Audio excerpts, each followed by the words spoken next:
je voudrais qu'on regarde votre dernier reportage. Je rappelle à nos téléspectateurs qu'il y a encore 48 heures, vous étiez à Pokrovsk. Alors Pokrovsk, c'est, semble-t-il, l'un des buts aujourd'hui de l'armée russe. Ça fait plusieurs semaines. Les combats sont terribles, intenses. C'est un nœud ferroviaire, mais pas que. C'est un nœud qui, si jamais il tombe aux mains des Russes, eh bien, ça leur ouvrira énormément de territoire. Et peut-être le rêve, entre guillemets, de Poutine depuis 3 ans, c'est enfin conquérir le Donbass.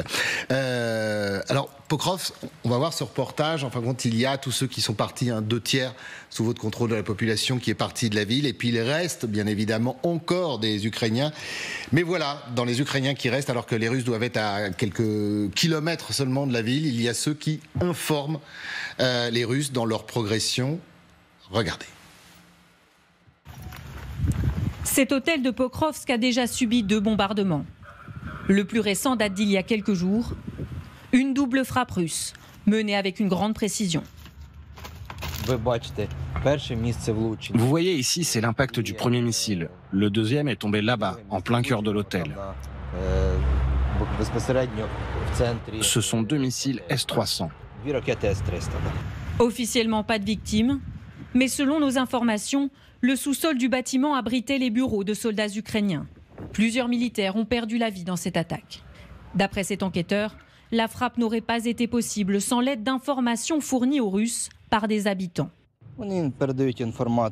Ils partagent des informations sur les lieux fréquentés par les forces armées ukrainiennes, sur les infrastructures critiques et civiles qui se trouvent dans la ville. Les informations sont collectées et transférées à des responsables russes par le biais de WhatsApp, Telegram, et sont ensuite utilisées par l'ennemi pour mener des tirs. Les autorités les appellent des collaborateurs. Ils sont recrutés au sein de la population. Ici, beaucoup de gens n'ont pas les moyens de fuir la guerre. Certains reconnaissent aussi leurs affinités avec les Russes. J'ai beaucoup de proches qui vivent en Russie. C'est normal ici. Où que vous regardiez, tout le monde a de la famille là-bas, même s'ils ne veulent peut-être pas en parler. Ici, je reçois une petite pension retraite. C'est honteux. Si les Russes augmentent ma pension, je le respecterai davantage. Ces 2 médecins militaires se déplacent rarement au centre-ville. Ils s'habillent toujours en civil et prennent des précautions. Ça, c'est une plaque d'immatriculation des forces armées ukrainiennes. Nous l'avons changée pour une plaque d'immatriculation de cette région afin d'être plus discret. Salomon et Anna sont arrivés il y a seulement 1 mois. L'hostilité de certains habitants les a surpris. Nous sommes tous ici pour défendre le sol ukrainien. Bien sûr, ce serait plus facile si la population avait une attitude plus positive. Mais tous ceux qui étaient pro-ukrainiens sont déjà partis. Certaines personnes prennent des photos. Il y a ceux qui appellent pour dire qui habite à tel ou tel endroit. D'autres signalent les voitures qui sont à l'arrêt. Ils sont nombreux, vraiment nombreux. C'est désagréable, très désagréable. C'est même dangereux. Plus le front se rapproche, plus les soutiens de la Russie s'activent. D'après les services de sécurité, depuis le début de l'année, 56 informateurs ont été arrêtés dans la région de Donetsk. Un reportage signé Hélène Bonnet et Gabriel Aurillon. Alors d'habitude, ils sont là, on les voit, ils sont loin. Là, ils sont sur ce plateau. Merci vraiment d'être venus. On se souvient des mots de Volodymyr Zelensky sur le Donbass en disant que ce serait compliqué peut-être de le garder pour cette raison-là également, parce que tous les habitants ne sont pas un soutien inconditionnel de Kiev. Absolument, et pour plusieurs raisons. Déjà, historiquement, c'est une région où il y a eu énormément de brassage. Il y a des mines, notamment, où vous avez des Russes qui sont venus travailler. Et le monsieur qu'on voit d'ailleurs dans le sujet, un des habitants, il est russe à la base. Et lui nous disait, mais je suis... Qui a une toute petite pension. Une petite pension, voilà. Il dit, moi je suis russe, je suis venu m'installer. Toute ma famille est venue travailler ici en Ukraine. Donc lui, que ce soit la Russie ou l'Ukraine à cet endroit-là, finalement, ça n'a pas tellement d'importance. Il est attaché aux 2 pays. L'important, c'est le quotidien. C'est vrai que c'est très difficile pour... souvent, dans ces villes proches du front, ce sont des anciens qui restent. C'est survivre. Quand on voit... survivre. Ce sont vos images, hein, quand on voit ce qui reste... Absolument, voilà. Donc il y a ça, et puis après il y a le fait que le front se rapproche, et donc effectivement il y a toute une partie de la population qui a peur, qui ne veut pas que les Russes arrivent, et qui eux vont s'éloigner. Ne restent que ceux qui ne peuvent vraiment pas partir parce qu'ils n'ont pas les moyens, et puis ceux qui soit se fichent de savoir si c'est les Russes ou les Ukrainiens qui s'installent, voire ceux qui les attendent vraiment. Gabriel, c'est compliqué. Vous êtes, on le dit souvent, hein, nos yeux et nos oreilles, et sans vous, eh bien, on aurait du mal à couvrir cette guerre. Les gens arrivent à parler quand on voit ce qu'il reste des villes. Est-ce que le sentiment qui vous vient quand vous les filmez, quand vous les interrogez, cette dame-là, par exemple. Cette dame, elle est en illustration quand on parle un petit peu des pro-russes, mais on ne sait pas si elle est pro-russe. Nous, on essaie de l'arrêter dans la rue pour discuter avec elle. Et alors, soit elle n'a pas le temps, soit elle a peut-être honte d'être restée dans la ville, peut-être aussi qu'elle se méfie des médias, parce qu'ils ont peur en fait, ces gens aussi. Ils ont peur qu'on les voit, qu'on voit où ils habitent, qu'éventuellement des frappes puissent tomber sur leurs habitations parce qu'ils ont eu le malheur d'être filmés. Il y a une paranoïa aussi qui s'instaure vis-à-vis des médias. Vous avez cette médecin qui dit les gens prennent des photos et envoient nos adresses. Oui, alors en réalité, donc, les médecins militaires qu'on a filmés avaient l'habitude de se battre dans la région de Zaporijjia. Et ce qui les a vraiment surpris, c'est cette attitude de la population, particulièrement à Pokrovsk. Il y a des gens qui les observent et qui servent justement d'informateurs, qui vont dire à cet endroit-là, il y a des militaires qui se renseignent, on a pris des photos, qui donnent ces informations aux Russes. Parfois, il n'y a pas besoin de ces informations-là. Les Russes ont tout un tas d'autres moyens de localiser des infrastructures critiques, etc. Mais ces informateurs, ils peuvent aussi venir après coup pour dire oui, cette cible, elle a bien été atteinte. Donc il y a différentes manières pour les locaux d'informer les Russes sur ce qui se passe dans cette ville de Pokrovsk. Et les militaires sont extrêmement méfiants par rapport à ça. Moi, j'avais une question pour Hélène et Gabriel, justement, et vous y veniez, c'est-à-dire parce que vous avez fait plusieurs séjours tous les deux en Ukraine. Est-ce que vous sentez un début de changement dans l'attitude de la population par rapport à vous, médias étrangers? C'est-à-dire que je me souviens de vos premiers reportages, vos premiers directs, on avait quand même le sentiment, pas forcément d'une communion, mais il y avait un accueil qui se faisait assez facilement. Et j'avais été frappé, vous aviez fait un direct, me semble-t-il, devant une camionnette à Mirnograd, je crois, ou peut-être même à Pokrovsk, où des gens en fait chargeaient leurs effets personnels. Et vous expliquiez que pour des raisons de sécurité, ou alors par défiance quelque part par rapport à vous, et vous l'aviez dit très explicitement, certains ne voulaient pas que vous les filmiez ou que vous les interrogiez. Donc moi je voulais savoir si c'est lors des premiers départs, vous avez raison. Oui.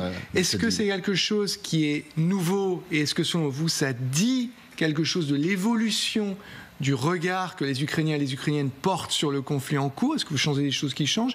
Ou comment est-ce que vous interprétez cela? Ou alors est-ce que ça m'a échappé et qu'il y a toujours eu cette ambivalence, parfois plus vous alliez à l'Est par rapport à vous, journalistes étrangers? Je ne sais pas, Gabriel ou Hélène? Enfin, moi, l'impression que j'ai, c'est qu'effectivement, il y a toujours eu cette forme d'ambivalence, c'est-à-dire que les dernières populations qui restent dans ces villes, c'est souvent qu'elles n'ont pas le choix, qu'elles n'ont pas les moyens de se déplacer. Parfois aussi parce qu'elles attendent les Russes. Moi, je me souviens à Liman, qui est une ville un peu plus au nord, qui avait été conquise par les Russes, puis reprise par les Ukrainiens. Quand on allait interroger la population, les gens nous disaient « laissez-nous tranquilles, nous, soit on est russe, soit on est ukrainien, mais laissez-nous d'un côté ou de l'autre, mais on veut la paix ». Donc c'est vraiment... ils choisissent pas parce qu'en fait, eux, ce qu'ils vivent, c'est le drame au quotidien. Peut-être que parfois aussi, ils ont des affinités de la famille en Russie, mais il y a quand même toujours eu une forme d'hostilité, quelque part, de honte aussi peut-être de la part des habitants qui restent. Je pense qu'il y a aussi donc, soit la volonté de ne pas se positionner d'une certaine manière parce qu'on est dans une ville où finalement on ne sait pas, qui reste, on a peur du lendemain. Oui. Les Russes sont à 5-6 km de la ville. Si vous vous affichez aussi comme pro-russe, ça peut paraître suspect. On voit bien cet enquêteur du SBU qui lui recherche les informateurs, donc ils ne savent pas comment ça peut être interprété. Et puis avec le temps, je pense aussi il y a cette question de la sécurité, mine de rien, qui joue. On le voit avec les militaires qui sont beaucoup plus avertis, qui nous disent maintenant ne filmez pas ça, faites attention à ça, parce qu'ils savent très bien derrière que des images peuvent être utilisées. Je pense qu'il y a aussi un petit peu cet état d'esprit, pas chez tout le monde, parmi les civils, mais que ça vient aussi, ça. Gabriel. Juste pour ajouter, avec Sonriou, lors de ma mission précédente, on était allé à Lipsi, à Kozatchalopan, dans le nord, et on s'était fait littéralement jeter d'une épicerie parce que vraiment les habitants étaient très très hostiles. Ils voulaient absolument pas qu'on les filme ou qu'on filme leur commerce parce qu'en fait ils avaient juste peur d'être frappés. Il nous reste quelques minutes. Je voudrais juste ajouter une petite chose. Il ne faut quand même pas oublier que ces régions du nord-est ou du nord-ouest, ukrainiennes sont russophones à grande majorité, et lorsqu'il y a eu l'indépendance qui a été votée, ces régions ont voté le le pourcentage était très faible. Donc c'est normal que finalement... C'est aussi là-dessus que s'appuie Vladimir Poutine bien sûr, dans sa reconquête. Évidemment, c'est comme ça que ça a joué. Et donc ça, je pense qu'on le retrouve maintenant à nouveau, parce qu'avec cette offensive et tout ça, quoi. Je me souviens d'un de vos reportages qu'on a diffusé hier aux côtés des soldats ukrainiens, pour le coup, entre drones, tirs de mortier et bombardements russes. On parle de ce front comme l'un des plus durs aujourd'hui de la guerre, avec une poussée des Russes. Encore une fois, je dis, vous êtes nos yeux sur ce conflit.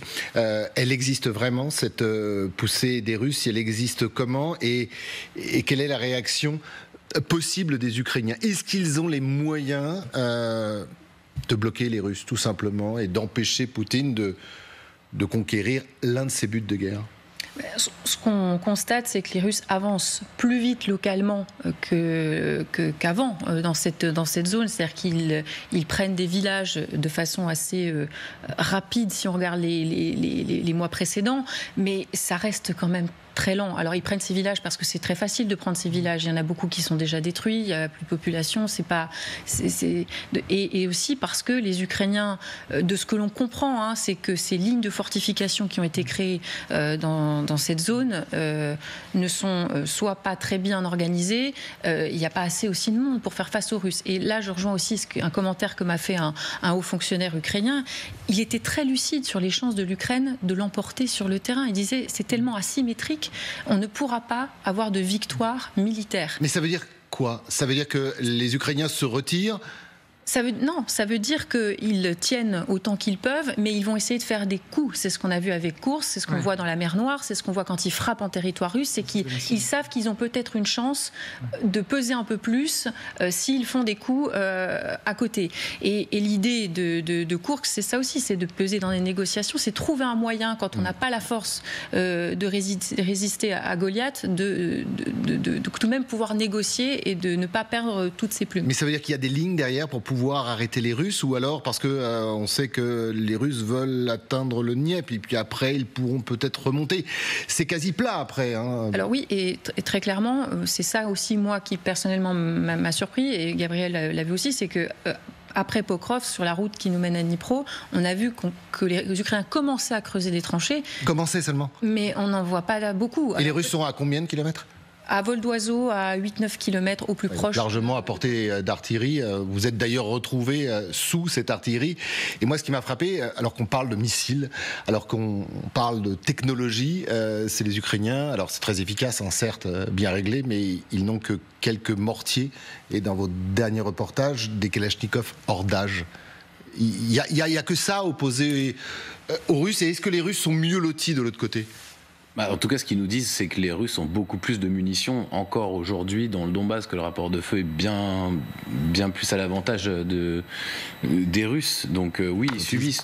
Quand ils tirent 3 obus de mortier, nous on en entend je pense une bonne dizaine d'arrivées autour de nous dans l'heure pendant laquelle on a pu tourner. Et oui, ils l'admettent, eux, qu'ils ont beaucoup moins de munitions. Après, sur le type de mortier dont ils disposent, je crois pas que ce soit un mortier si vétuste. Non, mais ça paraît dérisoire, parce que quand on vous entend et on parle d'artillerie... Ils ont aussi des pièces plus modernes. C'est vrai qu'ils ne nous montrent pas toujours tout aussi, parce qu'ils veulent préserver ce matériel qu'ils n'ont pas en très grande quantité. Mais on a vu passer un canon César. Et que les Russes observent, notamment, je me souviens dans le reportage, cette présence, cette omniprésence des drones. Voilà, cette surveillance, quand ils combattent sous surveillance russe. Mais c'est mutuel. Les Ukrainiens observent aussi les Russes. D'ailleurs, les Ukrainiens ont développé des drones, tueurs de drones, c'est-à-dire pour tuer les drones de reconnaissance russes. Et ils sont assez efficaces là-dessus. Dans l'innovation aussi, les Ukrainiens sont très bons. Il y a des vidéos sur les réseaux sociaux de drones équipés de Kalachnikov, de drones équipés de lance-flammes. Alors, on a vu, c'est ponctuel, des drones dragons. Mais ils sont très efficaces, en tout cas, dans les images que l'on a pu voir. En innovation, et pour le coup, ils répondent coup pour coup. Après, sur la question du Donbass, je pense que la clé, ça a été la prise d'Avdivka, parce que depuis, on voit que ça cède en fait de tous les côtés, et les Russes, dès qu'il y a un endroit qui résiste comme Selidové par exemple, ils vont essayer de passer par exemple les abords de Vuhledar où ils gagnent encore quelques villages, et finalement depuis la chute d'Avdiivka qui avait tenu quand même 10 ans je crois, Avdiivka, ça fuit un petit peu de tous les côtés. Et il y a le rapport, on parle des armes bien souvent, mais en hommes aussi. Et là, c'est la question de la masse pour tout, que ce soit les munitions, que ce soit les hommes, c'est vraiment ça qui compte. Après, attention, Pokrovsk ne va pas tomber comme ça non plus. Ça va prendre du temps. Merci beaucoup à tous les deux. Essayez de vous reposer un peu.